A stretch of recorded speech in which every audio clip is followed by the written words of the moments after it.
Oremos. Soberano Deus, eterno Pai, louvado seja o Teu nome. Amém. Obrigado, Senhor, por estarmos aqui, juntos, ó Pai, para louvar o Teu nome. Ó Deus, permita que estejamos todos contritos ao Senhor, com as nossas mentes, os nossos corações voltados a Ti, ó Pai. Te clamo, ó Deus, aqueles que estão a caminho, que chegue a tempo de ouvir a Tua mensagem. Te clamo também, ó Pai, pelo mensageiro dessa manhã, pastor João.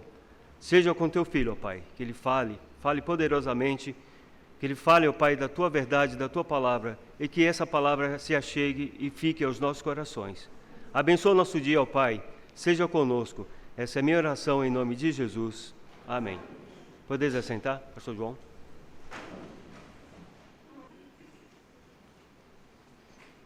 Bom dia, amados. Quero convidar os irmãos para que, nesse momento, abram suas Bíblias. Atos, capítulo 9. Nós vamos ler o versículo, depois temos alguns avisos para fazer. Atos, capítulo 9, o versículo de número 6. Nos diz assim: E ele, trêmulo, atônito, disse: Senhor, que queres que eu faça? E disse-lhe o Senhor: Levanta-te e entra na cidade, e lá te será dito o que tem que vos fazer. Nós temos um aviso aos irmãos, primeiramente dizer que daqui a pouco vai encostar um ônibus aí na porta. Se alguém tem aquele carro ali, tem um carro ali que estaciona em frente à igreja ali, parece que só para provocar a gente, mas tudo bem. A nossa paciência continua na direção do Espírito Santo de Deus e toleramos essa imprudência desse vizinho que coloca o carro ali para perturbar. Vai encostar um ônibus aí que nós iremos para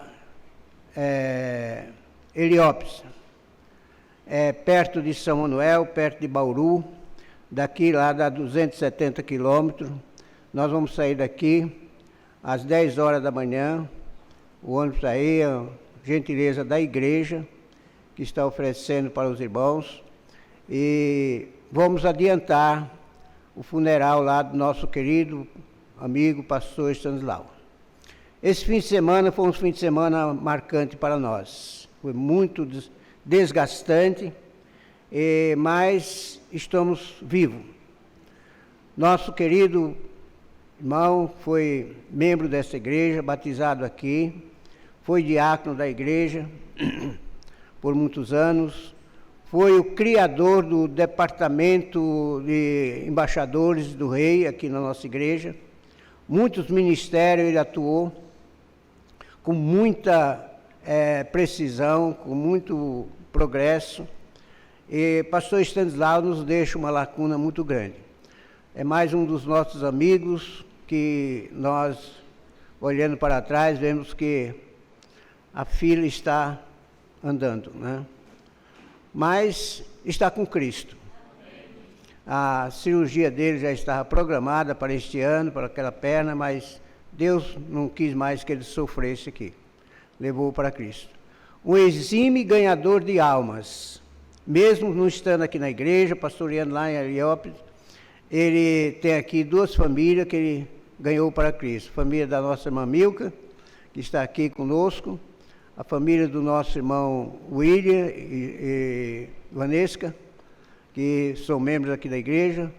É um homem que ele não tinha preguiça nem acanhamento para pregar o evangelho.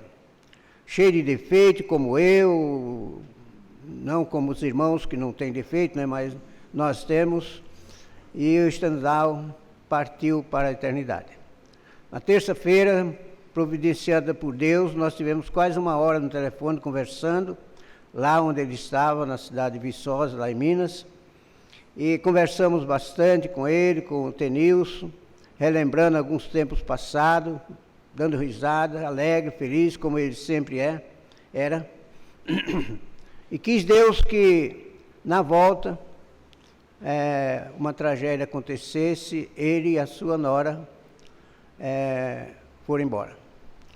Nós lamentamos mais a nora dele, que não é uma crente, não é uma serva de Deus, nunca fez uma decisão para Jesus. Isso que nos dói no coração. E o filho está no hospital, está sendo bem cuidado. Uma das sobrinhas dele trabalha lá no hospital, está cuidando dele lá, e vai ter que passar por 2 cirurgias muito delicadas, quebrou as 2 pernas, e tem que fazer essa cirurgia. E nós estaremos lá. Pela graça de Deus, estaremos falando na funeral. O pastor Osmar estará dirigindo o culto lá. Conversamos bastante com o seu filho ontem, o Jefferson, que é o pastor lá da igreja, servo de Deus. Eles nos deu a honra de poder falar lá no funeral. Ore por nós. O ônibus está aí, parece que tem 7 vagas ainda, né? É isso? 7 vagas ainda. Se você está disposto aí, prepare uns 10 reais que o pastor Alex já colocou ontem no quadro de aviso. Leve alguns trocadinhos para comer, porque lá não vamos ter banquete, não. Nós vamos lá para um serviço. Ninguém queria pensar que vai passear, não. Se vai passear, por favor, dê lugar para outro. Nós vamos lá para prestar as nossas últimas homenagens, principalmente à família que está enlutada. Tá bom? Entenderam? Então, estaremos saindo daqui a pouco, depois do café. Encha bem a barriga aí com pão e café com leite, porque não sei se nós vamos parar no caminho não para comer. Vamos direto, tá bom? Mas ore pela família. A família está arrebentada, irmão. Ontem eu comecei a conversar com o Jefferson e não aguentei, a voz sumiu e não dá para entender que o servo de Deus saia dessa maneira. Mas tudo bem. Então, um crente é um servo de Deus e ele está lá com Jesus. Meus amados, eu já preguei essa mensagem várias vezes aqui na igreja, principalmente no começo do ano. Eu gosto de olhar para essa decisão do apóstolo Paulo. Esta é uma pergunta implicante do homem que tem um propósito na sua vida. Ela nos mostra a pureza da obediência e obediência da visão celestial que Saulo, o pecador Saulo, o criminoso Saulo, o perseguidor do evangelho Saulo, teve dos céus. Isso nos mostra que nós não devemos nos preocupar com a situação da igreja aqui na face da terra. Nós só temos que perguntar para Deus: Senhor, o que queres que eu faça? Há muitos problemas nas igrejas, há igrejas esfarrapadas por aí, acabando-se, mudando totalmente o contexto da visão da igreja aqui na terra, e nós não temos que estar brigando, não temos que estar discutindo, não temos que estar criticando, nós temos que sim perguntar para o nosso Deus: Senhor, o que o Senhor quer que eu faça? Me mostra o que o Senhor quer que eu faça. Esta é a pergunta que cada crente deve fazer, talvez todos os dias da sua vida. Pergunte para Deus, porque quando nós queremos resolver os problemas de Deus, nós complicamos a obra de Deus aqui na terra. Somos mal vistos, damos mau testemunho e prejudicamos a igreja. Deus respondia a essa pergunta de uma maneira muito clara para o homem Saulo. Ele reconhecia a manifestação celestial de Deus para ele, Saulo. E ele via claramente o que Deus queria que ele fizesse. E ele não foi desobediente. Ele via esta visão, partia para cumprir a ordem de Deus. Deus disse para ele: entra na cidade. Isso quer dizer o quê? Na cidade tem o quê? Vaca, boi, porco, não. Na cidade tem gente. E Deus queria que Paulo olhasse e visse a situação daquela gente caminhando para o inferno. E o grande grito e a grande ordem de Deus para este homem, ainda pecador, ainda condenado ao inferno, era que ele entendesse que ele tinha capacidade, Deus iria lhe dar condições físicas e espirituais para ganhar aquelas almas para Jesus Cristo. E Saulo não titubeou. Ele disse, não basta apenas ouvir a voz. Nós devemos saber a vontade de Deus em nossas vidas. Às vezes ouvimos a voz de Deus. Às vezes sentimos, às vezes não, sempre. Mas muitas vezes somos desobedientes em relação à ordem de Deus. Nós estamos começando um ano letivo, um ano que nós imaginamos, já estamos com apenas 300 e quantos dias? 360 e... 300, não dá 360, né? Porque já passou 20 dias. Então, nós estamos com 310 dias para terminar este ano de 2024. Você naturalmente deve ter planejado alguma coisa para este ano. Casamento, nascimento de um filho, progresso na sua vida material, como curso que você vai fazer para progredir na sua vida material. Você deve estar programando alguma coisa. Quem de nós não dissemos, este ano vou fazer isso? Quem de nós não dissemos, este ano vou mudar o meu sistema de vida? Este ano eu vou fazer isto. Pergunte para Deus na vida espiritual, meu irmão, o que Deus quer que você faça nesta igreja. Hoje tive a grata satisfação do irmão Francisco me procurar, e vai ser o novo componente do coral, e ele disse, pastor, eu quero cantar no coral. Quer? Então assuma a responsabilidade. Coral é o ministério da igreja, por isso que poucas pessoas querem cantar. Prefere cantar nos conjuntos, não ter responsabilidade, não ter deveres, não ter que obedecer o chato, o regente do coral. Cadê ele? Está aqui? Porque todo regente coral ele é petulante, ele é exigente, e tem que ser assim mesmo. Então, eu não quero ter essa responsabilidade. Quando Deus nos chama, Ele nos responsabiliza e nos concede capacidade para desenvolver aquilo que eu estou sendo responsável, que eu estou assumindo.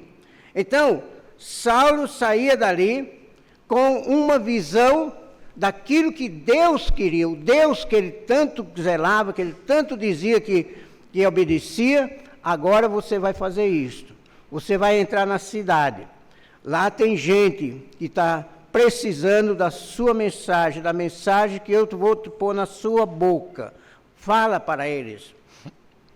Devemos ter esta mesma atitude de ir a Cristo e perguntar-lhe, ou fazer o que Saulo fez.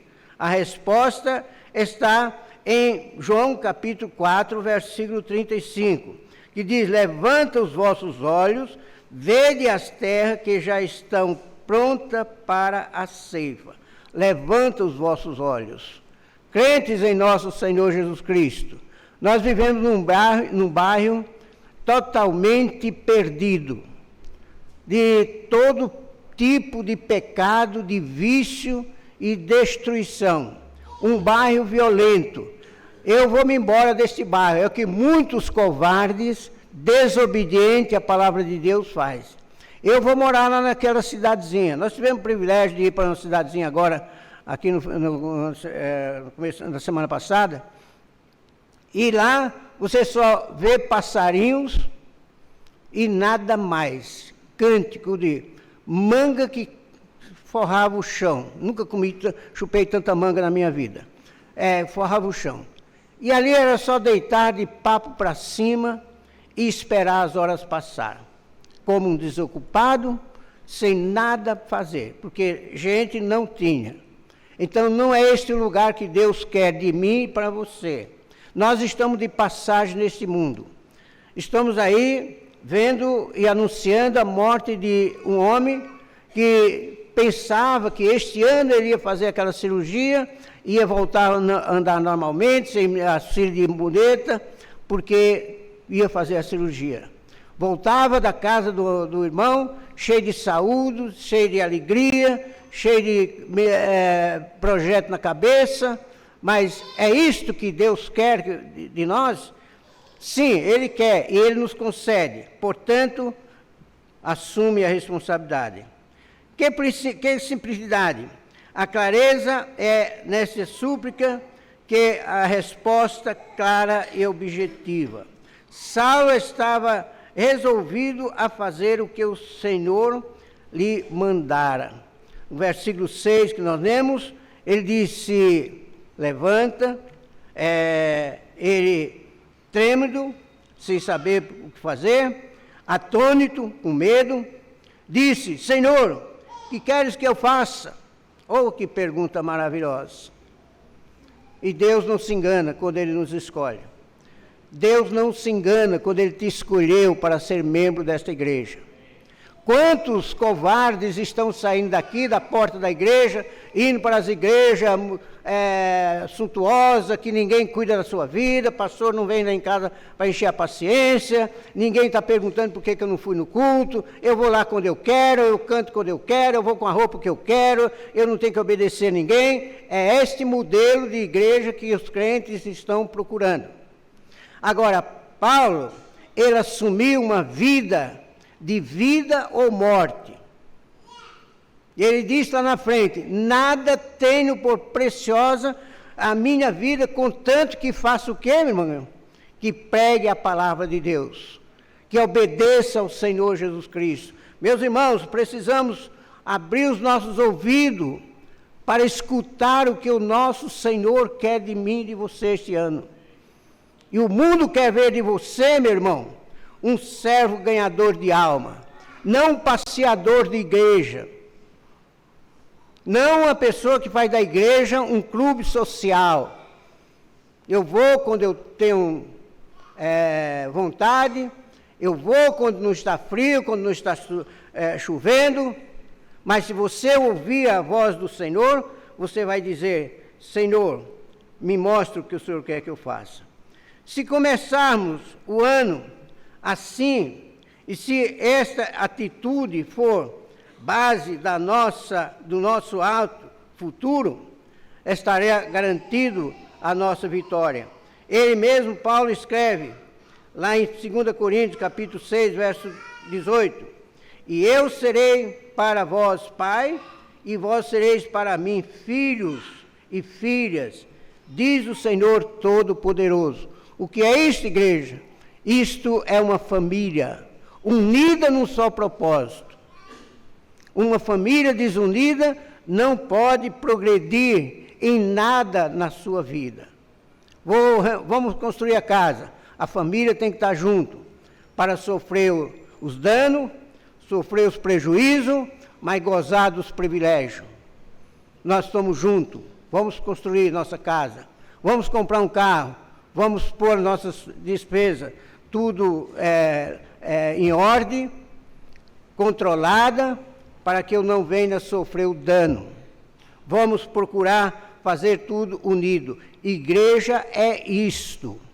Igreja nós temos que se unir. No outro dia disse para o pastor Alex, eu estou meio desanimado com esse plano de construção, porque eu não vejo a igreja junto. E se a igreja não está junto, nós não construímos nada. Não, eu não vou fazer isso porque eu quero mostrar que eu sei fazer, eu vou fazer isso porque eu tenho autoridade para fazer. Não, nós somos um corpo. E um corpo tem que estar harmonizado. Este braço, ele não pode querer que os meus olhos façam o que ele faz, porque não tem condições. Cada membro do seu corpo, ele tem uma função. E igreja é isto. Igreja é união. União 100%. Então, se não estamos juntos, é melhor parar, orar, perguntar para Deus, o que o Senhor quer que eu faça? Eu devo ajudar nessa área? Eu devo trabalhar nessa área? O teu Senhor, o meu Senhor, vai dizer para você, sim, filho, faça isto. Deus não trouxe as usuras de Saulo e jogou na cara dele. Você matou Estevão. Você é um perseguidor da igreja. Essas palavras não foram ouvidas por Saulo, mas a palavra que foi ouvida por Saulo de Deus foi esta: entra na cidade, filho, lá te será dito o que você deve fazer. Se você quer cantar no coral, amém, venha com esse desejo, Deus está me mandando para cantar no coral. Se você quer ensinar na IBD, amém, Deus quer que você ensine na IBD. Deus quer que você cante em um conjunto, na orquestra. Deus quer que você seja um pregador, amém, faça isso. Deus vai te mostrar o que você deve fazer. Mas primeiro pergunte para Deus. Não fujamos do chamado do Todo-Poderoso. Não sejamos desobedientes à voz do Senhor Jesus Cristo, que quer nos mostrar outro rumo em nossa vida este ano de 2024. Em Mateus capítulo 11, versículo 28, Jesus Cristo diz para mim e para você: vinde a mim. É certo que o irmão, naturalmente, quer ouvir a orientação de quem tem mais experiência, então sempre procura a gente, o pastor, os diáconos. Eu devo fazer isto, mas antes de chegar para nós, por favor, vá para o seu Deus. Se ponha de joelho e diga para o seu Senhor, o seu Pai, que te salvou: Senhor, o que o Senhor quer que eu faça nessa igreja? Não é levantar o narizinho e sair por aí: eu vou para a Vila Mariana, eu vou para a Cidade de Mar, eu vou para isso, eu vou para acolá. Vai ser lá um trapo de imundície que não vai servir para nada. Aí eu estou cantando, eu estou fazendo isto, tudo por justa causa, não para servir ao Senhor. Não progride, meu filho, não progride, te humilhe aos pés de Jesus Cristo. Qual era a situação de Saulo? No chão, com a cara no barro, ali humilhado. Quem era ele? Ele era um capitão, um homem que comandava um grupo de soldados. Ele tinha carta branca para ir lá em Damasco, prender, açoitar e matar os crentes. Deus não colocou um exército para combater contra ele. Você quer fazer isso? Faça. Vê se você vai vencer. O fim é pôr a cara no chão e dizer para o seu Senhor: o que queres que eu faça? Isso é demonstração de uma total submissão a quem de direito. E nós não podemos perder isso. Você pode ter o dinheiro que você tiver, o poder que você tiver, a cultura que você tiver. Isso não é nada aos olhos do Todo-Poderoso. Isso é pó, e para o pó voltará. E Saulo colocava ali o rosto no chão, humilhado, sem ouvir uma palavra, mas quando perguntou: quem és? Eu sou o Senhor a quem tu persegues. Duro é para ti recalcitrar contra os aguilhões do Senhor. Meu irmão, não queira lutar contra Deus. Não queira lutar contra Deus. Você tem 365 dias nesse ano para pôr as coisas em ordem. Pergunte ao seu Senhor: o que queres que eu faça? Entra na cidade, dizia ele. O brilho da visão celestial despertava todo a mudar, e mudava agora a reta, o plano de Saulo. O plano dele caiu por terra. Perseguir? Jamais. Continuar nesse intento? Jamais. Deixa tudo de lado e vou partir. As glórias do mundo já eram. Uma nova visão surgia na vida do valente Saulo. Em Atos capítulo 20, versículo de número 24, Paulo ali dizia, quando ele falava sobre a igreja de Éfeso: eu sei, depois da minha partida, esta igreja vai virar aos avessos. Paulo dizia da igreja. E cadê a igreja de Éfeso? Acabou. Era uma igreja pujante, cheia de glória, cheia de homens, de doutores. Era uma igreja composta de homens eloquentes. Cadê aquela igreja? Desapareceu do mapa. Nós temos uma igreja abençoada, Uma igreja que eu desafio você procurar por aí, uma igreja, igreja fundamentalista, tradicional, que batizou 22 pessoas no ano. Procure por aí, você acha. Essas megas igrejas. Mas aqui nós conseguimos, pela graça de Deus. Uma igreja humilde, uma igreja de povão, uma igreja de bairro, periferia. Conseguimos isso para a honra e a glória de Deus. Agora, se nós não continuarmos nessa mesma marcha, ouvindo a voz do nosso Mestre, o nosso fim será triste. Eu conheço igrejas por aí. Megas pastores, homens competentes, homens poderosos, que hoje viraram um barril de chope, não serve para nada. Eu estive lá em Cerquilho, um prédio que é de fechar os olhos, bonito, um pastor eloquente, muito culto, mas eu não vi igreja, vou falar bem baixinho. Eu não vi igreja. É triste isso, muito triste. Então, temos que estar focados nesse pensamento. O caminho é Deus que traça. Vai, entra na cidade. A decisão não é minha, é de Deus. Porque a igreja não é minha. Eu estou aqui como servo para servir como servo, não como dono de igreja. Você está aqui como servo, não como dono de igreja. Não queira mudar a igreja. Quem muda a igreja é o Espírito Santo de Deus. Quem dá a direção para eu seguir é o Espírito Santo de Deus. Fazendo isso, meu querido, não tem demônio que venha investir contra a igreja de Cristo. Não tem demônio.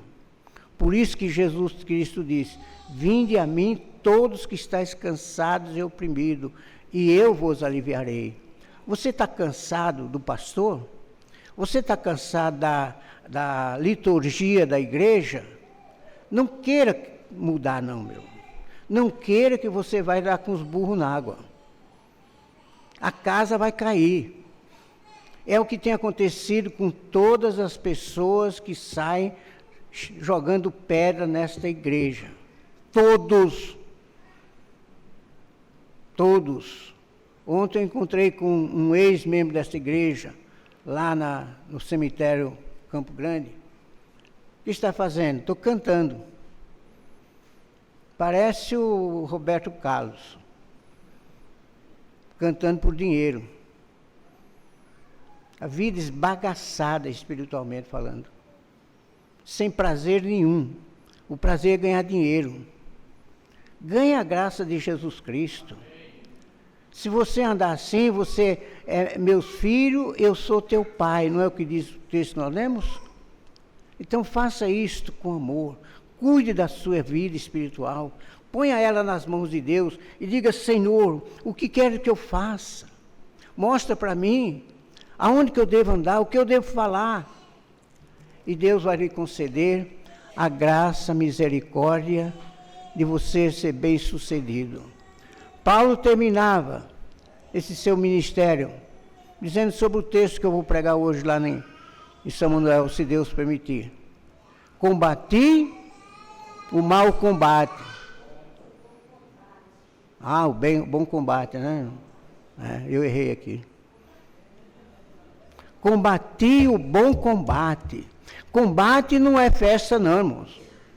Combate não é sentar numa mesa recheada de frutas e legumes, de carne. Combate é combate. É batalha. Então a nossa vida não é uma vida só de festa não. Só de comelança não. A nossa vida é uma vida de combate. Combatendo o bom combate. Hoje o pastor Sandal nos deu essa oportunidade de dizer para aquele povo ali que ele foi um combatente fiel, um homem de Deus, um homem que ganhava alma para Cristo, um homem que entrou na cidade, um homem que evangelizou, um homem que ganhou alma. Aqui nós temos família, como eu já mencionei aqui, que ele ganhou para Cristo, não para ele, mas para Jesus Cristo, porque ele combateu, puxando de uma perna, se arrastando com a muleta, mas não tinha preguiça de fazer uma visita, de levar a palavra de Deus para um pecador. É isso que Deus quer de mim e de você. Você quer saber o que Deus quer de você? Pregue o Evangelho. Você quer saber o que Deus quer de você? Dê assistência àqueles que precisam de você, enquanto você estiver vivo. Faça isto, porque você vai ter a glória de Deus. Do contrário, vai ter o escárnio do povo. O povo escarnejando de você. Aquele crente, aquele homem de Deus, meu irmão, eu peço em nome do Senhor Jesus Cristo, combata. Vá, pregue o Evangelho. Peça para Deus o que Deus quer que você faça. Peça para Ele, humildemente. E Deus te abençoe. Que essa igreja possa contar com você, meu irmão, como membro dela. Um batalhador, um ganhador de alma para Cristo. Uma pessoa que ama os perdidos. Não é aquela pessoa que vive procurando o bem-estar seu. Eu faço isso se me ouvir. Se não vir, eu não faço. Estou aqui há 50 anos nessa igreja.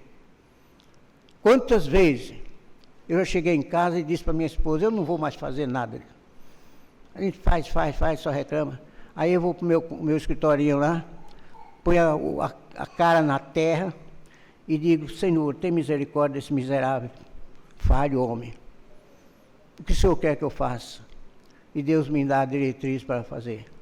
Faça isto, tá bom? Baixe sua cabeça, vamos orar. Pai amado, peço, meu Deus, que este grito do apóstolo Paulo, naquela vida de transição, deixando o inferno e vendo as glórias celestiais brilhar em seus olhos, no seu coração. E possamos fazer o mesmo, Deus, pôr a nossa cara na terra e perguntar para o nosso Pai, para o Senhor, o que o Senhor quer que eu faça este ano? Meu Deus, dás a felicidade a cada membro desta igreja a ganhar pelo menos um pecador para Jesus Cristo. Ajuda, Deus, dás esclarecimento, condições física e espiritual, para que não sejamos uma igreja de isopor, uma igreja ventrícula, mas que sejamos uma igreja firme, uma igreja que possa amar as almas perdidas, uma igreja que se preocupa em fazer visita, uma igreja que se preocupa em buscar os perdidos. Ó meu Deus, esclarece na mente de cada um dos teus filhos esta grande e iminente necessidade que este mundo vive.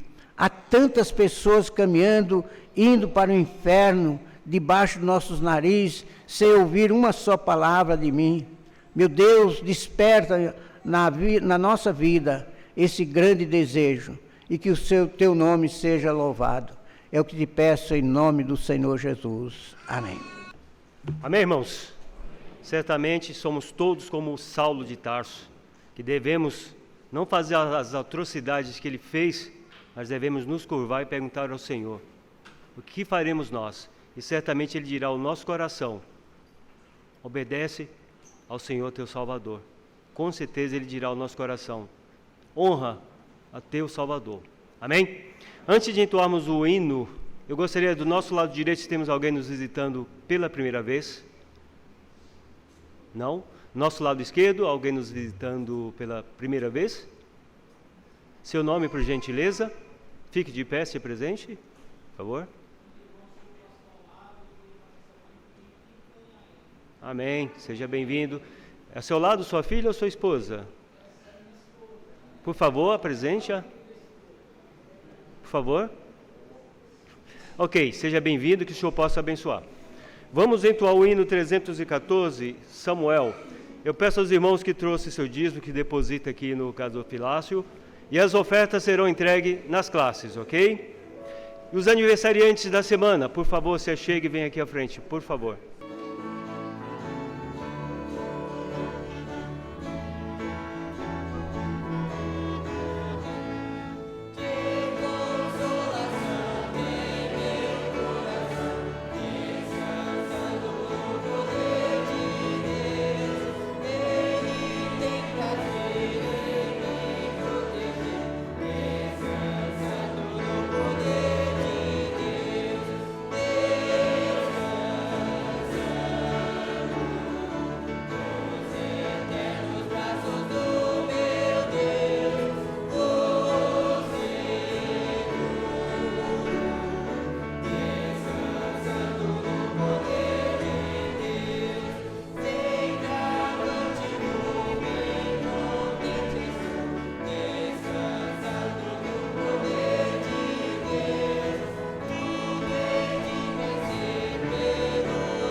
Deus amado, nós continuamos descansando no Teu eterno poder.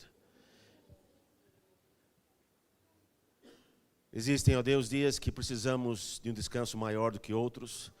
Existem dias, ó Deus, onde precisamos de um abrigo mais próximo do que outros, ó Deus. E nós nos alegramos em ter um Deus para todos os dias e para todas as estações.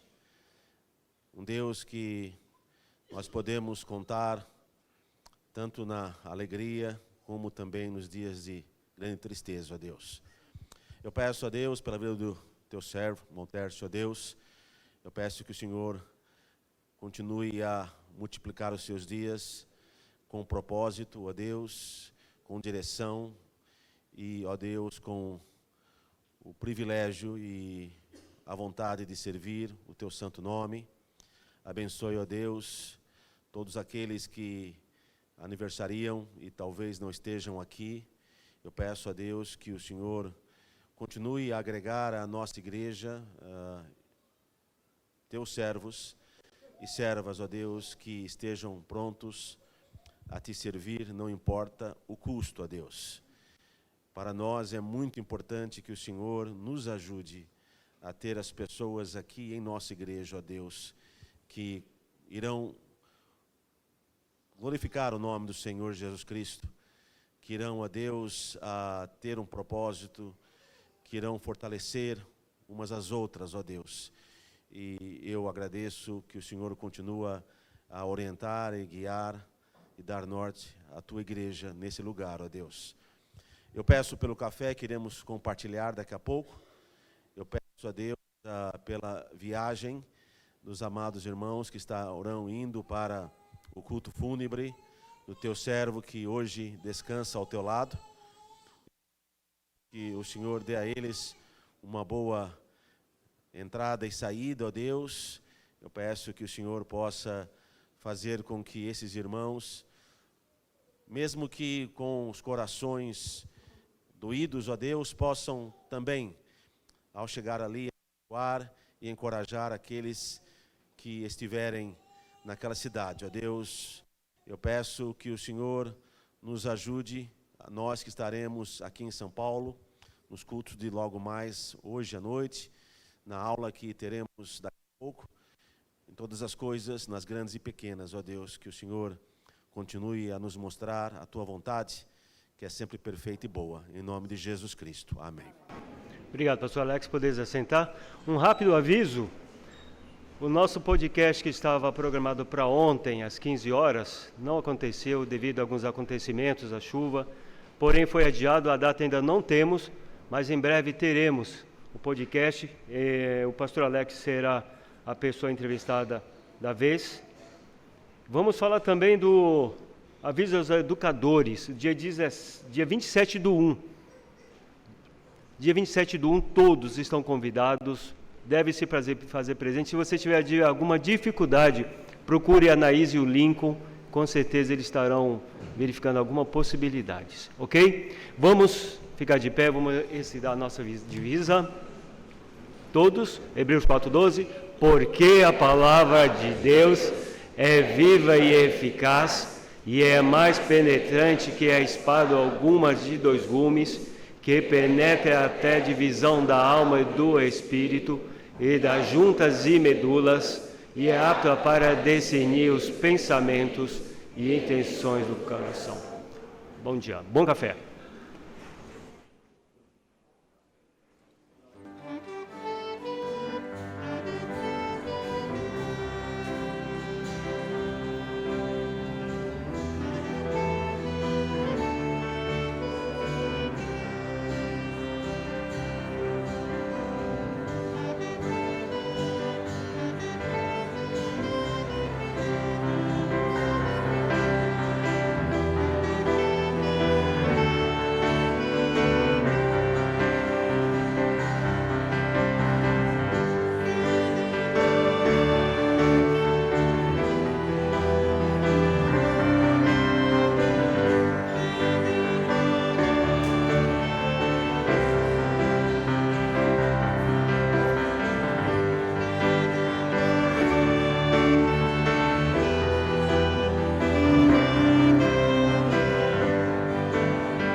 do conhecimento dos irmãos que nós estaremos a partir deste ano ajudando na classe Aliança, na classe de casais, no piso inferior da igreja, por conta da dificuldade de encontrarem um professor para lecionar lá, e como não encontraram outro, aí vai o Emerson lá para dar uma força para os irmãos lá. E acontece que os nossos irmãos Gilson e Irineu estão em viagem, impossibilitados assim de estarem aqui, e nos convidaram. Então eu estarei aqui, os irmãos vão ter que me aturar, pelo menos hoje e no domingo que vem, tá bom? Conto com a cooperação, com a paciência dos irmãos e com um desejo muito grande de que o Senhor nos abençoe, de que o Senhor nos ensine nessas 2 semanas coisas concernentes ao reino do Senhor, à palavra do Senhor. E como o assunto que nós temos tratado é escatologia, então eu pensei em um tema em que eu pretendo não atrapalhar os irmãos no andamento desse tema, tá? O irmão Irineu, como eu adiantei para os irmãos, ele estará ajudando o irmão Gilson e ele tem muita facilidade com esse assunto. Creio que será uma grande bênção aqui para a classe, tá bom? É um assunto que, creio eu, ainda se estenderá por um tempo, devido às tantas demandas, às tantas ramificações que ele traz, este assunto escatologia. Mas eu quero falar esta manhã com os irmãos de um tema muito importante que envolve a igreja. Eu quero falar sobre arrebatamento. Escatologia, então nós estaremos falando sobre o arrebatamento da igreja. Se lembram das festas judaicas, das 7 festas? Uma delas falava do arrebatamento da igreja, que era a festa de trombetas, não é? A 5ª festa. Então, hoje eu quero abordar sobre este assunto, arrebatamento da igreja. E eu quero perguntar a você que está aqui, você crê no arrebatamento da igreja? Você crê realmente que a igreja será arrebatada? Sim ou não? Sim. Você crê? Amém. Quando você crê que será este arrebatamento? Você acredita que o arrebatamento ele se dará antes da grande tribulação? Você acredita que o arrebatamento se dará durante a tribulação? Ou você acredita que o arrebatamento acontecerá depois da grande tribulação? Quem acredita que o arrebatamento da igreja se dará antes da grande tribulação? Levanta a sua mão. Não se acanhe, não se envergonhe, você não será, pelo menos eu penso assim, você não será um herege se você crê. Não, mas eu tenho ouvido, tenho visto alguns vídeos, tenho estudado a Bíblia e eu constato que o arrebatamento não será antes da tribulação. Você crê assim?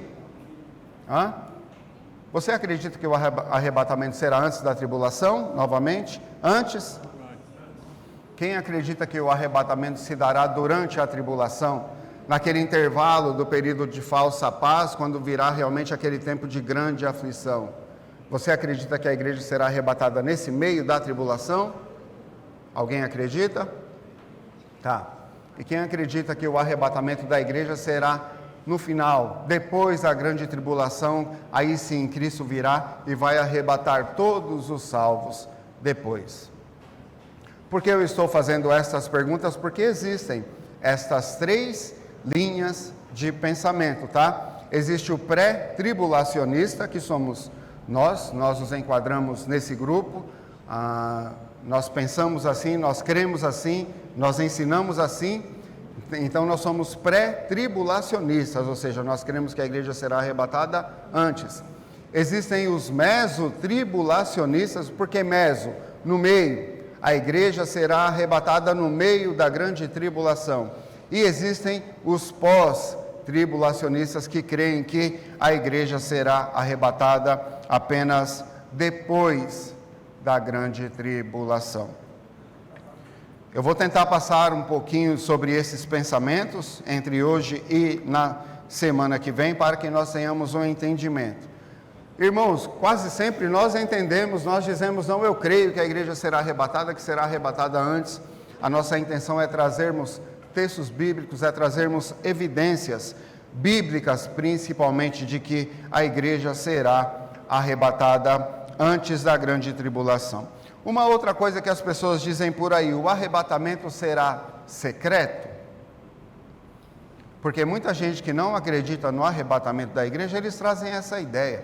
Eu não acredito em um arrebatamento secreto. Você acredita que será secreto? Tem como a igreja ser arrebatada e o mundo não observar isso? Como será que o mundo vai receber? Eu não sei para onde eles foram, o que será que aconteceu com eles? Porque tem gente que ensina um monte de coisa. Pastor Amário, sua esposa, sejam bem-vindos aqui.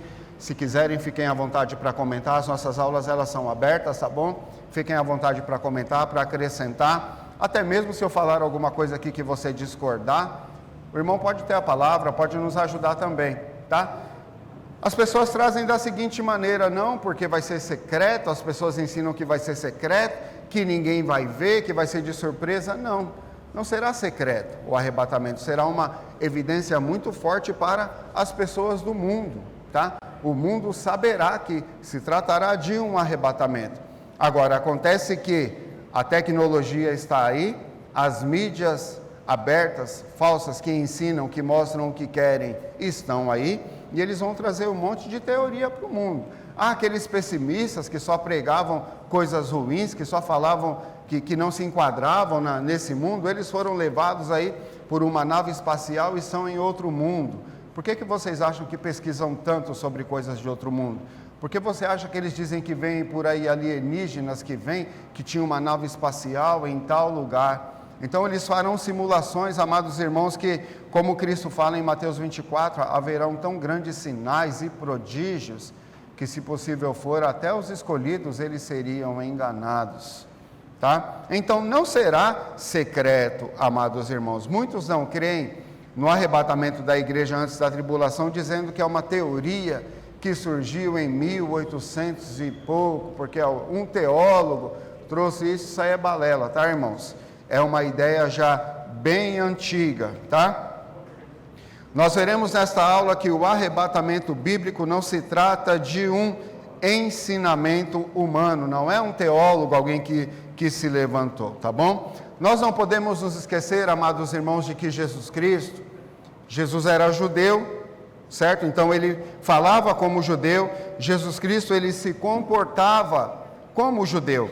E dentro disso nós traremos não apenas textos bíblicos, mas eu vou tentar na cultura judaica trazer algo para nós, para nos ajudar a entender, para nos mostrar que em alguns momentos em que Jesus esteve aqui, em que ele tinha que dar respostas, em que ele tinha que até mesmo conversar com os seus discípulos, ele usou palavras em que vão nos mostrar que a cultura judaica, uma área na cultura judaica que se trata do noivado e casamento judaicos, vão nos ajudar a entender essa ideia escatológica do arrebatamento da igreja. Panos de fundo, coisas que vão nos ajudar a entender o plano de Deus na redenção do homem. Isso tudo na cultura judaica também nós veremos. Nós veremos na palavra do Senhor comparações, semelhanças no relacionamento da igreja e Cristo com o relacionamento matrimonial, ou seja, o relacionamento marido e mulher, esposo, esposa. Claro que a maioria dos irmãos aqui já sabem, mas eu vou citar aqui alguns textos, não é? O mais conhecido na palavra do Senhor, Efésios capítulo 5. Abram comigo as suas Bíblias em Efésios, capítulo 5, versículos 22 a 33. O apóstolo Paulo, ele vai trazer-nos algumas ideias aqui, algumas comparações do relacionamento matrimonial e comparando este relacionamento com o relacionamento de Cristo com a igreja. Efésios 5, 22. Vós, mulheres, sujeitai-vos a vossos maridos como ao Senhor. Então, no versículo 22, nós vemos um ensinamento de Paulo, falando que a mulher, ela deve se comportar para com o seu marido, ela deve ser submissa, deve ser sujeita ao seu marido, da mesma forma que ela deve ser sujeita ao Senhor, ok? Porque o marido é a cabeça da mulher, como também Cristo é a cabeça da igreja, sendo Ele próprio o Salvador do corpo, de sorte que assim como a igreja está sujeita a Cristo, assim também as mulheres sejam em tudo sujeitas a seus maridos. E aí vem os conselhos para os maridos. Vós, maridos, amai vossas mulheres, como também Cristo amou a igreja e a si mesmo se entregou por ela. Para quê? Para a santificar, purificando-a com a lavagem da água pela palavra, para a apresentar a si mesmo igreja gloriosa, sem mácula, nem ruga, nem coisa semelhante, mas santa e irrepreensível. Então, aqui em Efésios capítulo 5, nós vemos muito clara esta comparação, ok? Relacionamento de Cristo com a igreja, de Deus com o seu povo, sendo comparado a um relacionamento matrimonial. A parábola das 10 virgens, Mateus capítulo 25, versículos 1 a 13, Jesus vai dizer, porque o reino dos céus é semelhante a 10 virgens que esperavam o noivo com as suas lâmpadas, e os irmãos conhecem, 5 delas eram prudentes e 5 loucas. O esposo demorou-se e as lâmpadas de algumas delas, de 5 delas se apagaram, faltou o azeite. E aí veio o grito, olha, o esposo chegou. E aí aquelas que estavam sem as lâmpadas, com as lâmpadas apagadas, não conseguiram chegar a tempo na festa, na casa onde aconteceriam as núpcias, as festas nupciais, e elas chegaram lá atrasadas e o noivo falou, não as conheço. Então nós vemos ali esta comparação também. Nós vamos ver em Mateus capítulo 22, se eu não me engano também, a parábola das bodas do filho, porque o reino dos céus é semelhante a um pai, em que estava preparando as bodas para o seu filho, e ele manda convidar, chamar pessoas para participarem das bodas de seu filho. E a maioria dos convidados começam a excusar-se, olha, eu comprei um campo, não posso. Eu vou me casar, não posso. Eu tenho isso para fazer, não posso. Então nós vamos ver isso também em Mateus 22.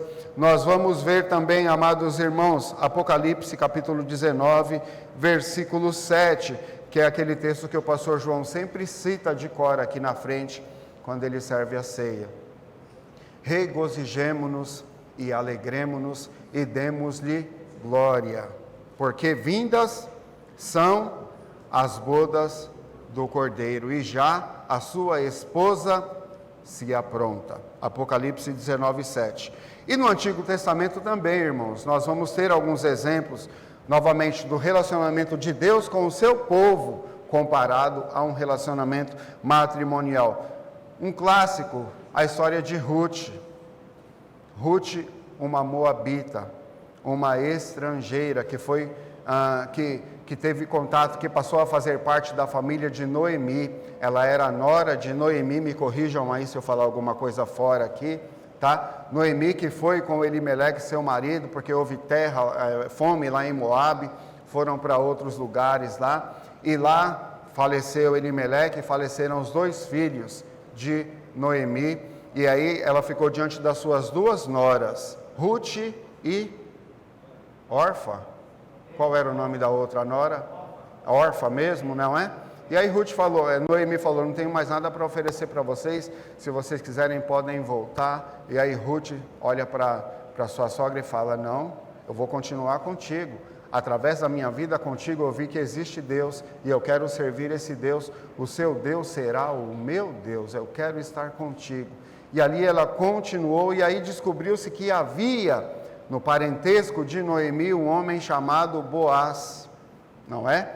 E através do casamento de Ruth com Boaz, aquela estrangeira, desenganada, desacreditada por todos, passou a ser alguém redimida, alguém que teve a sua honra, vamos dizer assim, recobrada, que fora recuperada a sua honra. Então, ali nós vemos, irmãos, um tipo clássico de Cristo, Boaz representando o próprio Cristo, sendo o remidor daquela que se chamava Ruth, uma estrangeira sendo redimida. E nós, como igreja, nos enquadramos perfeitamente nessa história, amados irmãos. Nós vamos ver ainda também uma história envolvendo o profeta Oséias. Quem aqui já leu o livro de Oséias? Pouquíssimos de nós lemos esses profetas menores, não é? Livro de Levítico também, são livros que a gente não vou entender isso aqui, é muita coisa. E nós precisamos, irmãos, reservar mais tempo para lermos mais a palavra do Senhor, aprendermos mais a palavra do Senhor, porque quanto mais nós lemos, quanto mais nós aprendemos, nós vamos entender melhor o plano de Deus em nossas vidas. E Deus, Ele fez com que Oséias, eu até anotei aqui, Deus fez Oséias sentir na pele a prostituição espiritual na qual vivia Israel naquele tempo. Porque Deus falou para Oséias, você vai no prostíbulo. Não me pergunte o propósito disso, porque eu creio que é só Deus que pode responder o porquê ele fez isso. Mas Deus falou para Oséias, você vai no prostíbulo, você vai pegar uma das prostitutas e você vai tomá-la para si. Você vai se casar com ela.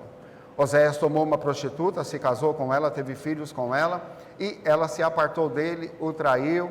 Depois Deus falou, vai atrás dela, traz ela de volta aqui, perdoa ela, se reconcilia com ela, aconselha os seus filhos a perdoá-la. Deus fez isso por várias vezes, para mostrar para Oséias, você está vendo? É assim que o povo age para comigo, é assim que o povo me trata. Então, o que Deus fez? Deus fez com que Oséias sentisse na pele, com que Oséias entendesse assim o relacionamento de prostituição do seu povo, que o povo agia para com Deus. Mas, irmãos, onde eu quero chegar trazendo esses exemplos aqui?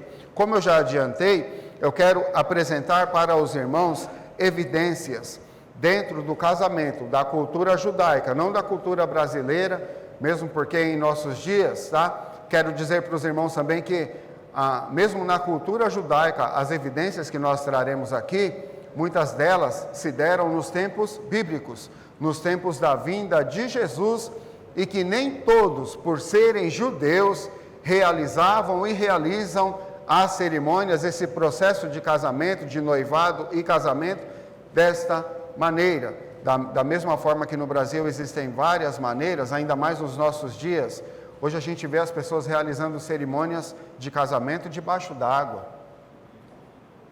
Não existe mais um padrão, né? A gente vê, eu vi esses dias um casamento sendo realizado e as alianças estavam sendo trazidas por um cachorro. Um cachorro bonito, eu gosto muito de cachorro, amo o cachorro que eu tenho, mas espera aí, né? Então a gente viu lá o cachorro trazendo as alianças. Isso quando são realizadas as cerimônias de casamento. Então, eu vou falar aqui de pelo menos os grupos mais ortodoxos, digamos assim, porque novamente, da mesma forma que existem crentes de várias maneiras, denominações de várias maneiras, existem judeus que praticam o judaísmo também de várias maneiras. Tem aqueles mais tradicionais, aqueles mais rigorosos, vamos dizer assim, e tem os mais liberais. Então, essas evidências que eu vou trazer aqui, não quer dizer que todos os judeus se casavam e se casam desta maneira, mas era a maneira mais tradicional em que era realizado o casamento judaico. Nós traremos evidências que apontam claramente para o plano remidor de Cristo Jesus em nossas vidas e também para o arrebatamento da igreja, ok? O tempo em que nós vivemos hoje como igreja corresponde ao período em que na cultura judaica ele vai se enquadrar ao tempo do noivado. Nós, amados irmãos, somos chamados na Bíblia como a igreja é conhecida como a noiva de Cristo. Ou seja, no período do noivado nós aprendemos que o casamento ainda não está selado, não é isso? Mas existe uma promessa, existem garantias mesmo dentro do período do noivado, que volta a dizer, eu vou precisar trazer detalhes aqui, tá? Talvez eu leve até mais tempo do que eu pretendo, mas eu prefiro ensinar o mais claro possível do que passar por cima das coisas. Aqui no Brasil, no noivado, o camarada vai lá, compra uma aliança e assume aquele compromisso, passa um mês depois, não vou casar não, já vamos desfazer. O noivado judaico já se tratava de praticamente, não era o casamento selado, amados irmãos, mas muito dificilmente alguma coisa fazia com que esse compromisso fosse desfeito. O compromisso do noivado em si ali já trazia consigo responsabilidades que muitos de nós desconhecemos aqui em nossa cultura, ok? E nós vivemos nesse tempo, ok? Quero trazer então a primeira evidência dentro do casamento judaico de como ele se dava, e nós traremos textos bíblicos, nós traremos aqui situações que vão se encaixar em como Cristo agiu para com a igreja, para conosco, ok? A primeira evidência, como se dava, como se iniciava o relacionamento de um noivado. Um rapaz, ele escolhe aquela moça a qual ele pretendia se casar. A iniciativa, amados irmãos, sempre era do rapaz, o homem. E não sei se eu já comentei, mas eu creio que eu já comentei em algumas mensagens. Eu já fui do mundo, eu me converti com 23 anos, então no mundo a gente vê muita coisa, a gente vive muita coisa. E a gente, quando é novo, a gente fica atrás das menininhas, né? E no meu tempo de juventude, de alguns aqui, os irmãos vão entender o que eu vou falar agora. Antigamente era assim. Quando você pretendia ficar com uma moça, você pretendia ter alguma coisa com uma moça, o homem que tinha que chegar na mulher. A mulher nunca chegava, pelo menos comigo nunca foi assim. Né? Não sei se é porque elas não se interessavam também, mas nunca uma mulher chegou em mim, irmão Wagner, demonstrando interesse. Sempre a iniciativa era dos homens. O que eu estou querendo dizer? Hoje já é diferente isso aí. Hoje a gente vê as meninas se jogando aí, a menina mandando mensagem, mandando bilhete. Hoje a menina se joga, hoje elas se oferecem. Antigamente não era assim. No casamento judaico, já nesse período inicial, era o rapaz quem escolhia. Ele se afeiçoava, ele se interessava. Ó, gostei dessa moça. Era ele quem escolhia. Era ele quem tomava a iniciativa. E aplicando com Cristo, os irmãos hão de convir comigo que não é difícil nós vermos esse tipo de aplicação, não é? Temos que tomar cuidado com os extremismos que o calvinismo traz, mas nós entendemos claramente, amados irmãos, que foi Deus quem nos escolheu. Foi Deus quem tomou a iniciativa. Foi Cristo quem nos escolheu. Antes de nós escolhermos a Deus, foi Ele quem nos escolheu. Foi Deus quem possibilitou, foi Deus quem abriu as portas. Quando Adão pecou, não foi Adão lá atrás de Deus arrependido, lá no princípio. Não é, pastor Amaro? Lá no princípio, não foi Adão atrás de Deus arrependido. Foi Deus, Adão, Adão, onde estás?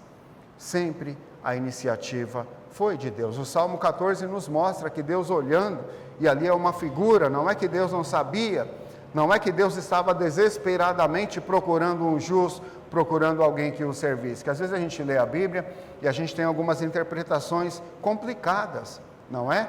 Mas o Salmo 14 nos mostra que Deus olhou dos céus para baixo, procurando um justo, procurando alguém que o buscasse, e ele não viu um justo sequer.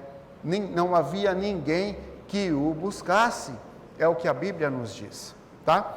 Mas aplicando com Cristo essa primeira evidência, eu quero que alguém leia para nós Evangelho de João, capítulo 15, versículo 16. Eu vou tentar dar uma acelerada aqui para eu terminar essas explicações do casamento judaico hoje, para na semana que vem a gente falar mais propriamente do arrebatamento da igreja em si, tá bom? Essa questão do casamento, do noivado e casamento judaico, são muitas as evidências e eu vou tentar trazê-las hoje, ok? João 15, 16. Pode ler, por gentileza, alguém? Não me escolhestes vós a mim, mas eu vos escolhi a vós, e vos nomeei, para que vades e deis fruto, e o vosso fruto permaneça, a fim de que tudo quanto em meu nome pedirdes ao Pai, Ele vos conceda. Obrigado, irmã Marlene. Então, enfatizando principalmente o início do versículo 16, não me escolhestes vós a mim, mas eu vos escolhi a vós. Aí alguém pode aplicar, não, mas ali Jesus está falando sobre os frutos, ali Jesus está se referindo sobre o enviar, não, desde a nossa salvação também, mesmo para a nossa salvação, foi escolha de Deus, ok? Segunda evidência, preciso acelerar aqui, o contrato, ele se afeiçoava por uma moça, gostei dessa moça, qual era o próximo passo? Chamá-la para o cinema? Chamá-la para dar um passeio? Chamá-la para ir no cantinho, ver se ela beija bem, dar uns agarros nela ali, já ter esse contato físico? É claro que não. Ele se afeiçoou a ela, o segundo passo, eu vou na casa dela. Eu vou na casa dela. Ele ia na casa da sua pretendente de mãos vazias? Com um agrado, com uma rosa para ela? Com um perfume que de repente ele imaginava que ela fosse gostar? Não. Ele levava consigo um contrato. Ele já levava um contrato, sim, amados irmãos, um papel escrito neste papel, a sua disposição para a família, mostrando para a família da sua pretendente a sua disposição em assumir a moça e também os termos sob os quais ele pretendia se casar com ela. Pode parecer vago, mas assim, sem conhecer direito, será que é sem conhecer e tal? Era mais ou menos assim mesmo, irmãos. Tinha negócio de dar beijinho, de sair, sabe, de testar muitas coisas primeiro. Não, era assim mesmo, tá? Lucas capítulo 22, versículo 20.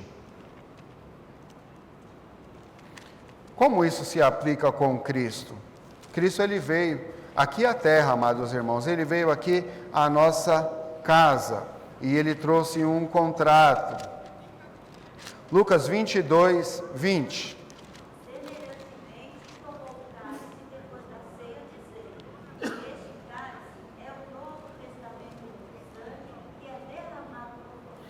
Testamento, aliança, isso está ligado ao que? A concerto, isso está ligado a contrato. Este cálice, aquele cálice que Jesus ofereceu na ceia, por isso nós fazemos isso até hoje. Isso simboliza a nossa aliança, o nosso compromisso, o nosso contrato assinado com Cristo. Calma que a gente vai chegar lá. Além do contrato, terceira evidência, ele levava também o dote. Já ouviram essa palavra? Dote já não é mais tão comum em nossos dias. O que era isso? O dote representava o preço a ser pago para que aquele rapaz pudesse tirar aquela moça, a pretendente daquela família. Porque nos tempos antigos, não apenas por questões sentimentais, mas vai tirar minha filha, que eu tanto amo, que eu eduquei, que eu preparei, vai tirar ela daqui. Não era apenas um valor sentimental, esse valor amoroso, mas também a moça, ela representava uma certa renda para a família, porque ela ajudava tanto com as coisas de casa, como ela ajudava com as coisas da família, a agricultura e coisas assim. Então, de uma certa forma, o rapaz estava tirando parte dos lucros da família ali também. É o que, Bel? Fala, mas pagou o dote? Está cobrando o dote? Geralmente quem cobra são os familiares, não é? Tirou daqui e não pagou nada, não é? Então, ele tinha que levar, além do contrato, né? Ele tinha que levar também o dote, mostrar que ele tinha condições de pagar o preço por aquela noiva, por aquela pretendente. Então, ele tinha que deixar, parece que é mercadoria, não é? As pessoas mais críticas, vamos dizer assim, vai ter essa visão. Parece que está comprando uma mercadoria, parece que está adquirindo alguma coisa, mas, irmãos, as coisas eram assim, tá? As coisas eram assim, havia um preço a ser pago. Estão em Lucas 22 ainda, versículo 19.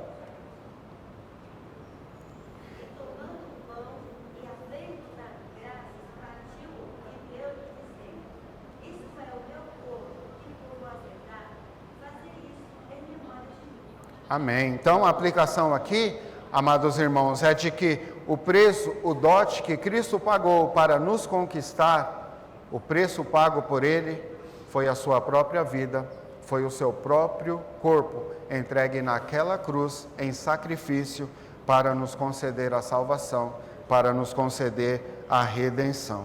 1 Coríntios capítulo 6, versículo 20. Se eu não me engano, é porque fostes comprados por um bom preço, glorificai, pois, a Deus no vosso corpo. Se eu não me engano. 1 Coríntios 6, 20. Porque vocês foram comprados por preço, agora pois glorifiquem a Deus no corpo de vocês. Amém? Fostes comprados por um bom preço. Pedro também vai falar isso na sua primeira carta. capítulo 1, 1 de Pedro, capítulo 1, versículos 18 em diante ali, porque não foi com ouro ou prata que fostes resgatados da vossa vã maneira de viver, ok? Então, esse dote oferecido por Cristo foi o seu próprio corpo. Quarta evidência, o cálice de vinho é oferecido. O pretendente levava consigo também uma garrafa de vinho, amados irmãos.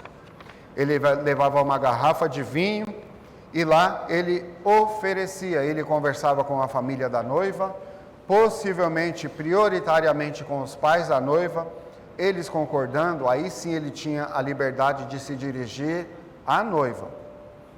Como? Porque existem muitos casamentos arranjados, existem muitos casamentos que são realizados, amados irmãos, em algumas culturas, onde não há nem o consentimento da pretendente, tá? O acordo é feito entre as famílias ali, não essa família de renome, eles têm posse, então a minha filha vai se casar com aquele jovem para unir as famílias ali, e ai dela, ela não tinha nem o direito nem de recusar.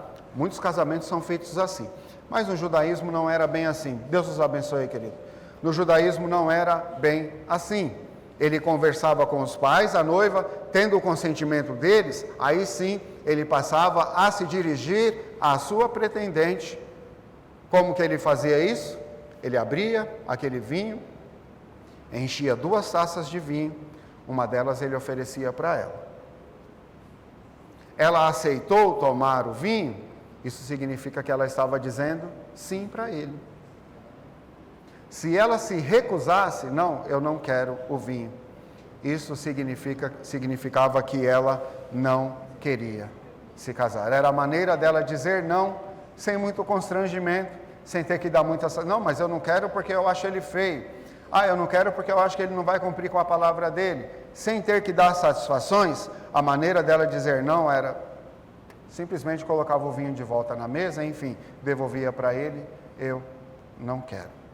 Ok? De acordo com a família, era oferecido pelo noivo uma taça de vinho, e a forma da pretendente aceitar ou não era tomando o vinho. Mateus capítulo 26, versículos 27 e 28. Jesus Cristo fala o que, amados irmãos, ali? Este é o vinho, não é? Da nova aliança.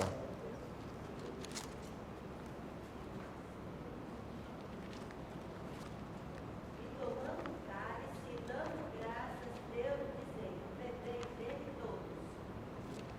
27 e 28, irmã. E tomando, porque este é o meu sangue, o sangue do Novo Testamento, que é derramado por muitos, para a remissão dos pecados. Então, aquele suco de uva, aquele vinho que era oferecido lá, naquela pretensão inicial, Jesus Cristo nos mostra aqui. Então, por trás de algo, como que um pano de fundo, Jesus Cristo ele foi nos tratando, foi tratando os seus discípulos, foi tratando a sua igreja como aquele rapaz que pretendia ter com ela um relacionamento eterno.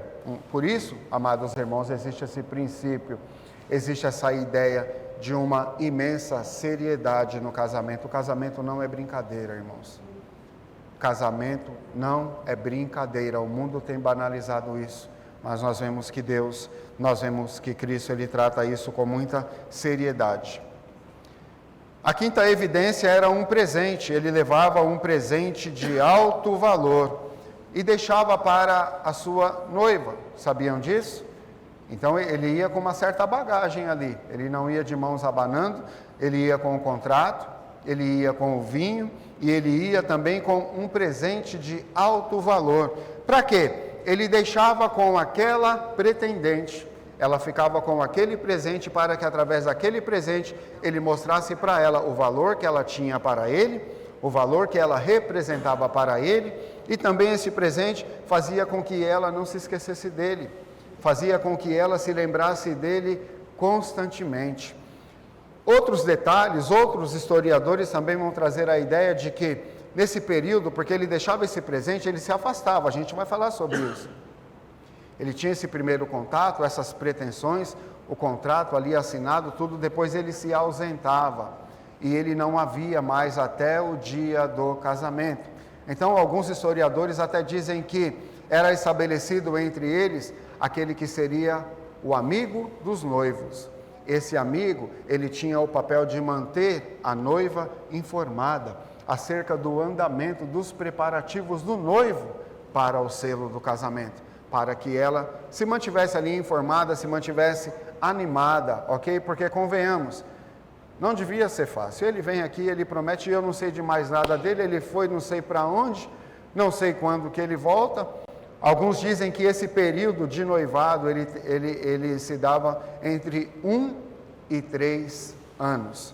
3 anos era o limite máximo em que o noivo tinha que vir buscar a sua noiva, a sua pretendente. Então ele deixava ali aquele presente de alto valor. Eu vou tentar acelerar aqui, porque senão não vai dar tempo. Eu vou citar aqui, os irmãos marcam, os irmãos leem depois, tá bom? Evangelho de João, capítulo 20, versículos 22 e 23, ok? Em suma, tanto esse presente de alto valor como aquele fiel amigo dos noivos, nós podemos entender claramente que se trata do Espírito Santo. O Espírito Santo é aquele melhor amigo, é aquele amigo fiel dos noivos. O Espírito, o que Jesus falou? Olha, eu vou para o Pai, ele não se afastou, a gente vai falar sobre isso, mas eu não vou deixar vocês órfãos, eu vou enviar o meu Espírito, ele vos fará lembrar, ele vos ensinará todas as coisas, ele vos manterá informados, ok?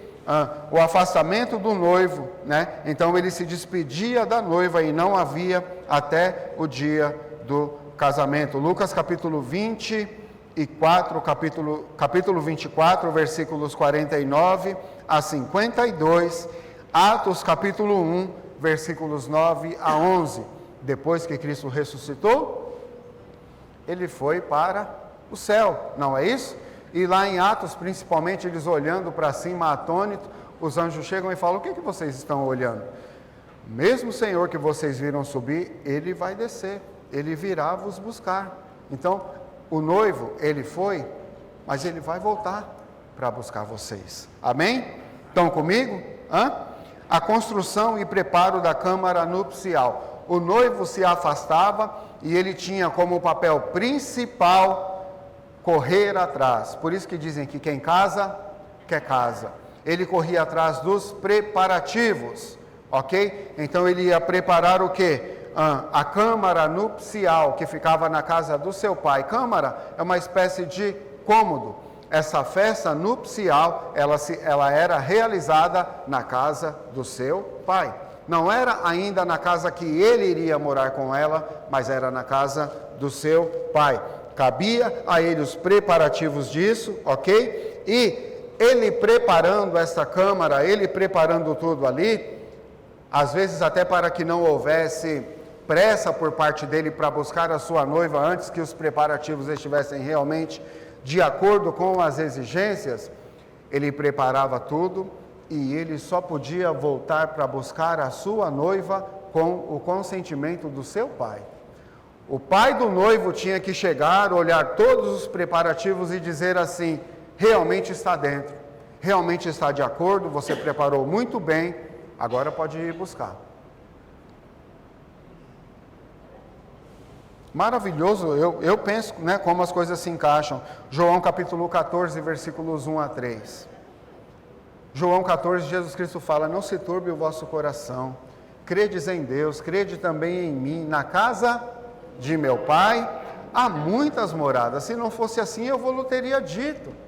Aí ele enfatiza, olha gente, eu vou preparar-vos o lugar, e se eu for e vos preparar lugar, eu virei outra vez e vos levarei para mim mesmo, para que onde eu estiver, estejais vós também. Os discípulos naquela ansiedade perguntaram para Jesus, mestre, dize-nos quando será? Quando serão essas coisas? Que sinal haverá do fim? Quando o Senhor vai voltar? O que Jesus Cristo fala para eles ali? Não sabem? Não se lembram? Quando o Senhor vai voltar? O que Jesus Cristo disse para os seus discípulos ali? Nem os anjos sabem, nem o Filho sabe, mas somente o Pai. É a ideia do consentimento que teria que ter do Pai aqui. Tá? Então, existem pelo menos duas teses aqui. O pastor Alex, nosso tempo não nos permite, mas ele ensinando, eu creio, e eu sei que o pastor Alex também crê, sei que os irmãos também creem, Jesus Cristo, ele é 100% Deus. Quando ele encarnou, ele se tornou também 100% homem. Eu ensinando sobre a Trindade, falando sobre alguns assuntos, eu até mencionei aqui que Jesus Cristo sendo Deus, ou ele mentiu aqui, e Jesus não pode mentir, porque ele é Deus. Quando ele fala, mas eu não sei, é só o meu Pai que sabe, né? Eu trouxe a tese aqui de que Jesus estava usando esse tipo de linguagem aqui, porque ele estava comparando o seu relacionamento com o relacionamento conjugal, quando necessitava do consentimento do pai para que o noivo voltasse.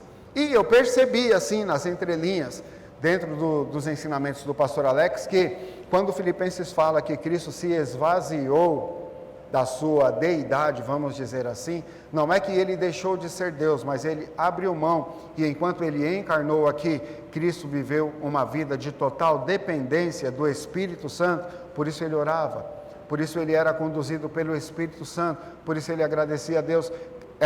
Esse fato de Jesus ter aberto mão da sua deidade fez com que ele vivesse aqui totalmente na dependência de Deus. Por isso ele deu aquela resposta, eu não sei, não compete a mim, mas somente ao Pai, pelo fato dele ter se esvaziado. Mas estou trazendo para os irmãos aqui hoje, para um melhor entendimento, pelo menos dessa parte aqui, de que dependia-se do consentimento do Pai para que o noivo fosse buscar a sua noiva, apenas quando realmente os preparativos estivessem de acordo, ok? Tudo bem até aí, irmãos?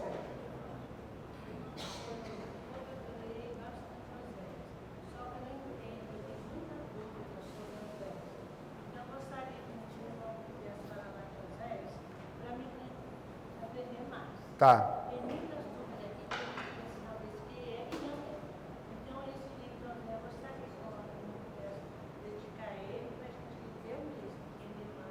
Tá bom. Pode ser em outra oportunidade, irmão? Tá bom. Tá bom. Tá bom. Não sei como se dará, se não der para a classe, eu posso sentar com a irmã depois, a gente vai aprendendo junto, a gente vai lá, toma um café com o irmão Geraldo também. Tá bom? Pode ser? Tá bom, querido. Tá bom. Oitava evidência aqui, a noiva deixava seus pertences preparados, juntos com uma lâmpada também, sempre preparada para ser acesa a qualquer momento que fosse necessário, porque acontecia em alguns casos em que o noivo, ele vinha buscar a sua esposa de madrugada, na calada da noite. Por isso a parábola de Mateus capítulo 25, a parábola das 10 virgens ali. E tardando o esposo, elas dormiram, e aí quando ouviu-se, e ouviu-se um clamor, chegou o esposo, o noivo chegou, e aí algumas delas foram lá procurar acender as lâmpadas e estavam preparadas. E isso nos traz a ideia, amados irmãos, eu creio que a lição principal aqui dessa parábola das 10 virgens, da gente ficar pensando, fulano é salvo, ciclano não é salvo, porque não estava com a preparada. A ideia aqui é que nós sejamos vigilantes, porque o nosso noivo ele pode chegar a qualquer momento e nós devemos estar com as nossas lâmpadas acesas. Essa é a ideia que eu tive um encontro com Cristo, eu entreguei a minha vida para Cristo, tenho buscado ao Senhor, vivamos uma vida de santidade. Esse é o preparo para a vinda do nosso Salvador, ok? Nona evidência, ao buscá-la, quando o noivo ia buscar a sua pretendente, a sua noiva, quero apenas abrir um parênteses aqui de uma maneira muito rápida, que eu tinha mentalizado fazer esse comentário.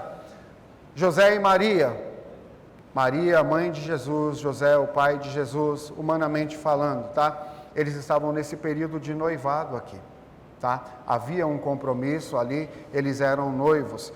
A gente vai ler em Mateus, estando Maria desposada com José, a ideia ali é o quê? Eles eram prometidos um ao outro. Por isso a Bíblia fala que José intentou deixá-la secretamente. Se fossem maridos, e marido e mulher ali, ele pensar em deixá-la, seria uma aberração, seria um pecado contra Deus ali. Então, eles estavam nesse período de prometidos um ao outro ali. Por isso José intentou deixá-la secretamente, na verdade, com a intenção até mesmo de preservá-la, para que ele assumisse a culpa ali, porque as pessoas iriam estranhar. E historiadores até dizem que mesmo assim, algumas coisas não casavam ali, e as pessoas diziam que Maria engravidou antes de se casar. Não é todo mundo que acreditava na história de que Jesus era gerado do Espírito Santo, não, irmãos. Então a gente entende que Maria, ela deve ter sofrido muita chacota, tá? Então, quando o noivo ia buscar a sua noiva, ele não ia até a casa dos seus pais mais. Eu vou buscar a minha noiva, está tudo pronto, eu vou lá buscá-la. Ele não ia até a casa dela. Ensinamentos mostram, a cultura ensina que ele ia com uma comitiva até a metade do caminho. Lembram do fiel amigo, daquele fiel do amigo dos noivos? Ele ia e avisava para a noiva, o noivo chegou. E ela, devendo ter tudo preparado, ela pegava todas as suas coisas, seus pertences, e ia ao encontro do noivo até a metade do caminho. Ele não ia na casa dela. Por isso nós cremos, amados irmãos, grandemente nessa ideia do arrebatamento da igreja antes da tribulação. Porque Cristo, ele virá, quando ele vier arrebatar a igreja, e a gente vai ler isso aqui agora, ele não vai pisar aqui na terra, no Monte das Oliveiras, como nós lemos em Apocalipse, em Mateus 24. Isso se dará na sua segunda vinda, pelo menos as pessoas denominam desta maneira, na sua segunda vinda, porque no episódio do arrebatamento da igreja, ele não pisará na terra. 1 Tessalonicenses 4, 16 e 17.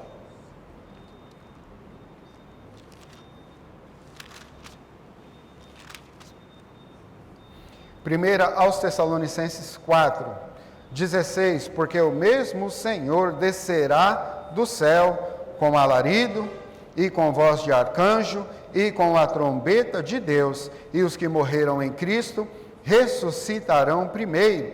Depois nós, os que ficarmos vivos, seremos arrebatados juntamente com eles nas nuvens a encontrar o Senhor nos ares. Portanto, consolai-vos uns aos outros com essas palavras, não é? E assim estaremos sempre com o Senhor. Então, qual é a ideia aqui? Cristo virá até a metade do caminho. E a igreja, que somos nós, a igreja, amados irmãos, ela é composta não apenas pelos gentios, mas por todos os salvos, seja gentio, seja judeu, todos aqueles que entregaram suas vidas para Cristo. Mas porque muita gente duvida, muita gente entende errado, mas como que pode? Cristo vai arrebatar só a sua igreja e os judeus? Os judeus convertidos também serão arrebatados nessa vinda de Cristo, quando nós vamos encontrá-lo nos ares, segundo nós lemos aqui. Então, existe essa evidência também no casamento judaico. O noivo não vai até a casa, ele vai até a metade do caminho, ok? O casal chega com seus convidados à casa do pai, onde ali são celebradas as bodas. E nós vemos na palavra do Senhor vários convites para as bodas do Cordeiro, não é isso? Nós viveremos as bodas do Cordeiro nos céus. Quantos dias duravam as celebrações, a festa de casamento judaico? Os irmãos sabem? Alguém sabe quantos dias? Era só um dia? Falem alto, com coragem. 7 dias. O tempo de duração das celebrações de casamento são exatamente 7 dias. Isso te lembra alguma coisa? Graças a Deus deu certinho, o tempo deu certo. Isso te lembra alguma coisa? 7 dias? 7 anos, tribulação. 70ª semana de Daniel, que o irmão Gilson trouxe aqui para os irmãos. Finalizando, amados irmãos, essa questão das evidências aqui, pensem comigo, tá? Raciocinem comigo aqui biblicamente. Cristo vem, arrebata a sua igreja e nós passaremos 7 anos com Cristo no céu, festejando as bodas do Cordeiro nos céus. Aqui na terra, o que vai estar acontecendo nesse tempo? A grande tribulação. 3 anos e meio de falsa paz e 3 anos e meio de grandes aflições, de grandes perseguições e morte. E a igreja já estará lá no céu com Cristo. Por isso a Bíblia vai chamar daqueles que vão se converter no período da grande tribulação, 144 mil judeus, de os remanescentes. O que são os remanescentes? Aqueles que virão depois do selo, depois do casamento da igreja com Cristo. Tanto que as pessoas vão perguntar, mas quem são estes? Porque eles não vão conhecer. Esses que estão aqui, vestidos de branco, quem são? Estes são os que vieram de grande tribulação. Para mim, amados irmãos, humildemente falando, faz todo sentido crermos desta maneira, tudo se encaixa. Então, enquanto a igreja estiver no céu, festejando as bodas do Cordeiro, aqui na terra, grande tribulação, ok? Então, essas são as evidências do casamento judaico que vão se encaixar com Cristo, com o tratamento de Cristo para com a sua igreja. Na semana que vem, a gente vai tratar mais propriamente, a partir de então, do arrebatamento, ok? Eu quero trazer para os irmãos, porque não é tão simples assim, eu preciso admitir isso. Se fosse simples, não teriam tantas divergências teológicas. E eu não falo de pessoas que são ignorantes, pessoas entendidas, pessoas que algumas delas nós assistimos em nossas casas e nós amamos ouvir mensagens, por exemplo, de Hernanes Dias Lopes, Augustus Nicodemos, pessoas da linhagem reformada, da linhagem presbiteriana. Eles não creem. Adventistas, embora adventista, está até tendo vários vídeos aí de críticas dizendo que eles se tratam de uma seita. Não vou trazer aqui minha posição pessoal agora, mas alguns que nós até gostamos de ouvir algumas mensagens e que não são pré-tribulacionistas. Não é uma questão tão simples assim. Mas eu vou trazer alguns textos, eu vou mostrar o que os leva a pensar, a crer dessa maneira e o que fortalece a nossa fé, o que nos mostra claramente que nós podemos e devemos continuar crendo no arrebatamento da igreja e que ele se dará antes da grande tribulação, ok? Apenas um spoiler, tá? No estudo das 70 semanas de Daniel, o irmão Gilson leu Daniel capítulo 9 ali, que vai nos mostrar claramente o propósito da 70ª semana, que será uma tratativa com o povo de Israel. Você faz parte do povo de Israel? Somos israelitas? Não somos. Então será ali uma tratativa, uma espécie de acerto de contas com o povo que rejeitou o Messias. Esta é a ideia, expiar os pecados do povo, porque depois desse período, Cristo estará estabelecendo aqui na terra o reino milenar. Ok? Irmã Meire?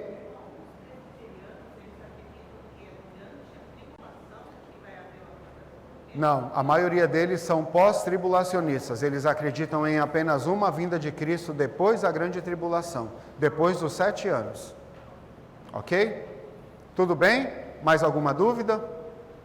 Se tiver alguma dúvida, o irmão Wagner responde aí.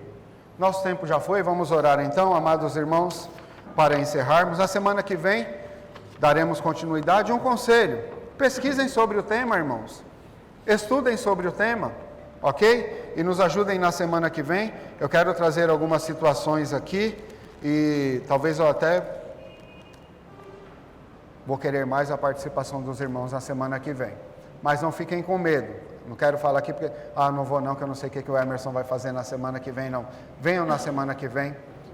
Pesquisem, estudem nessa semana, peçam para que Deus nos ensine sobre esse tema tão relevante. Vamos ficar de pé?